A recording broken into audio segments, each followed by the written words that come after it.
শুরুতেই প্রথম আলো।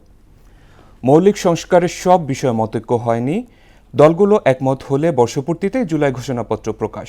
রাজনৈতিক সিদ্ধান্তে হেলিকপ্টার থেকে গুলি ও ব্লক রেড।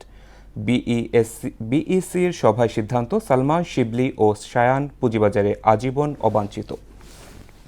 দৈনিক ইত্তেফাক, জুলাই সনদ সই হচ্ছে না আজ। চামড়া শিল্পে আমরা অপরাধ করেছি, সঠিক মূল্যায়ন করিনি। রাশিয়ায় 8.8 মাত্রার ভূমিকম্প, যুক্তরাষ্ট্র ও জাপানে সুনামি। সমকাল, রাউজানে দ্বন্দ্ব, খুনের পেছনে মাটি ব্যবসা, বালুমহল দখল এবং চাঁদা। জুলাই সনদ বাস্তবায়নে আইনি পথ নিয়ে মতভেদ, নানা যুক্তি।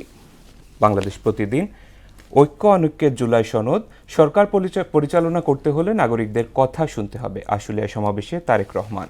যুগান্তর, ঐকমত্য কমিশনের সংস্কার বাস্তবায়নে বড় দলগুলোর বিরোধ। ঋণের অঙ্ক 1,08,000 কোটি, 100 খেলাপির পকেটে 3 পদ্মা সেতুর টাকা। সবশেষে the daily star, consensus talks, deal reached on women's JS seats. দর্শক, এই ছিল আজকের সংবাদপত্রের গুরুত্বপূর্ণ শিরোনামগুলো।